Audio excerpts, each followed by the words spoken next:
मध्य प्रदेश में कोरोना काल में पहली बार एक दिन में 10,167 नए संक्रमित मिले।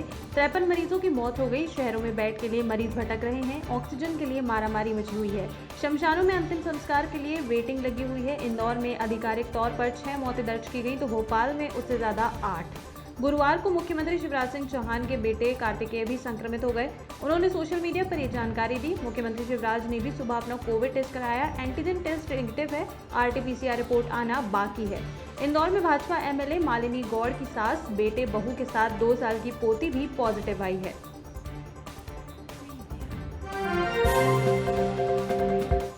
मध्य प्रदेश में कोरोना संक्रमण से हालात बेकाबू हो चुके हैं। रोजाना रिकॉर्ड संख्या में लोगों की मौत हो रही है। इन मौतों को लेकर शिवराज के मंत्री का शर्मनाक बयान सामने आया है। पशुपालन मंत्री प्रेम सिंह पटेल ने कहा कि लोगों की उम्र हो जाती है तो मरना भी पड़ता है। मंत्री प्रेम सिंह ने कोरोना से हो रही मौतों के बारे में सवाल किया गया तो उन्होंने कहा कि मौतें हुई हैं, इन्हें कोई नहीं रोक सकता। कोरोना से बचने के लिए सब लोग सहयोग की बात कर रहे हैं। विधानसभा में हमें सबसे चर्चा कर रहे हैं। मास्क पहने, दूरी बनाकर रखें और डॉक्टरों को दिखाएं। हर जगह डॉक्टरों की व्यवस्था की गई है। आप कह रहे हैं रोजाना बहुत सारे लोग मर रहे हैं, तो लोगों की उम्र हो जाती है तो मरना भी पड़ता है।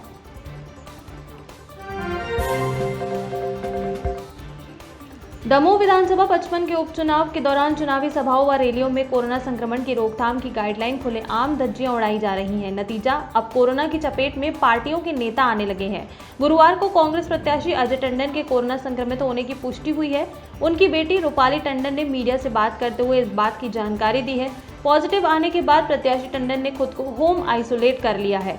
इसके अलावा कांग्रेस के एक अन्य नेता और भाजपा के कुछ पदाधिकारियों के कोरोना संक्रमित होने की बात सामने आई है। हालांकि अब तक उक्त लोगों के संक्रमित होने की पुष्टि नहीं हो सकी है। कांग्रेस प्रत्याशी अजय टंडन के कोरोना संक्रमित होने के बाद अब उनकी बेटी ने मीडिया से चर्चा के दौरान भाजपा सरकार पर निशाना साधा है। उन्होंने कहा कि सरकार को दमोह से कोई मतलब नहीं है।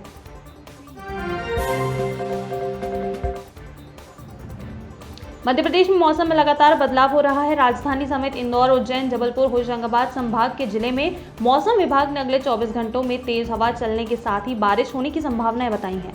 मौसम वैज्ञानिक PK शाह ने बताया कि उत्तर पश्चिम मध्य प्रदेश में ऊपरी हवाओं का चक्रवात बना हुआ है।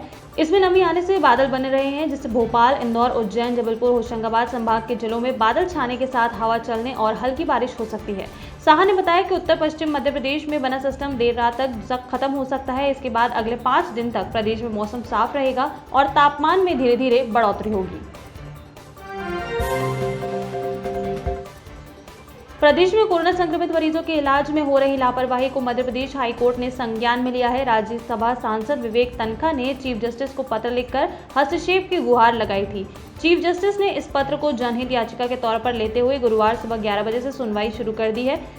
चीफ जस्टिस मोहम्मद रफीक और जस्टिस अतुल श्रीधरन की डिवीजन बेंच में इस बात की सुनवाई जारी है। राज्यसभा सांसद विवेक कृष्ण तन्खा ने पत्र के माध्यम से सरकारी अस्पतालों में कोरोना संक्रमितों के इलाज की हो रही अव्यवस्था, निजी अस्पतालों में मरीजों में अनाप शनाप बिल वसूली, ऑक्सीजन की कमी, रेमडेसिविर इंजेक्शन की किल्लत सहित कई बिंदुओं पर बात रखी।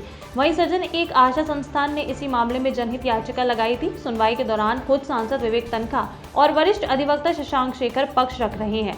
वहीं शासन की ओर से शासकीय महाअधिवक्ता सुनवाई में शामिल हैं।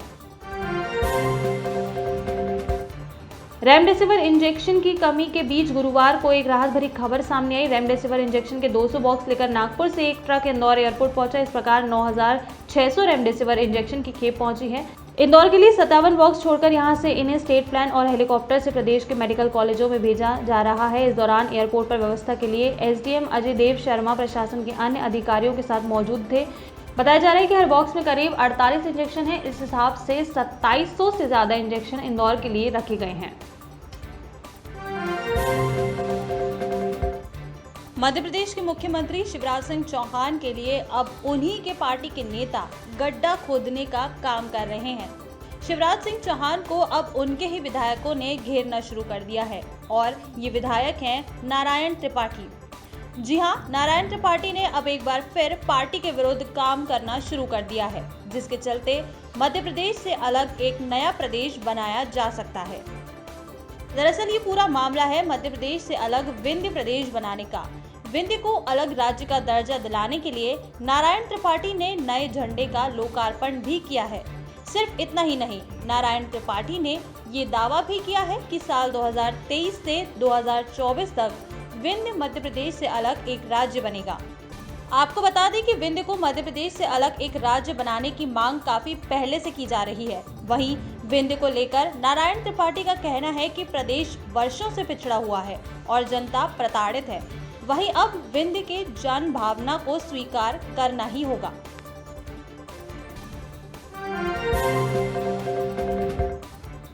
मध्य प्रदेश में पहले से ही लॉकडाउन लगा हुआ है और राजस्थान में भी अब कोरोना की तेजी से पांव पसार रहा है। ऐसे में उज्जैन जिले के झारड़ा के नरखेड़ी गांव से राजस्थान के जोधपुर में मजदूरी कर रहे 22 लोग वहां से निकल पड़े हैं। झारड़ा के नरखेड़ी गांव के बद्री ने बताया कि 3 दिन पहले जोधपुर के पास रामदेवरा से चले थे। वहां जैसे ही पता चला कि राजस्थान में भी लॉकडाउन लग सकता है तो अपना 2 महीने का बचा हुआ काम छोड़कर अपने गांव के लिए हम 22 लोग निकल गए हैं। राजस्थान सीमा तक वो वाहन मिल गया, लेकिन मध्य प्रदेश में आते ही लॉकडाउन के चलते पैदल से ही चलना पड़ा। बद्री ने बताया कि रास्ते भर कई लोग मानवता के नाते सभी को भोजन, खाने पीने का सामान उपलब्ध करवा रहे हैं।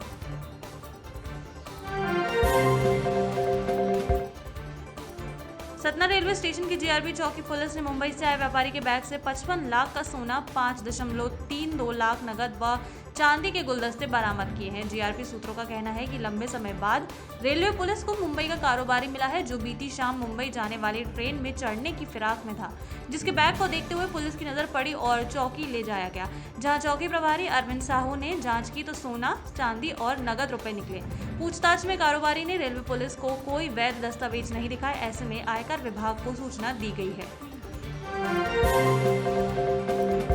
झारखंड के जमातड़ा से ठगी के गुर सीखकर आए एक बदमाश के गिरेबान तक पुलिस के हाथ पहुंच गए हैं। हालांकि वो अभी तक पकड़ से दूर है, लेकिन उसकी पत्नी और ससुर को पुलिस ने हिरासत में ले लिया है। ये बदमाश झारखंड के एक होटल पर काम करते हुए ऑनलाइन ठगी करना सीखा था। भिंड पुलिस ने हाथ एक ठग गिरोह लगा है जो देश के अलग अलग प्रांतों के लोगों के बैंक अकाउंट से ऑनलाइन ठगी कर रहा था।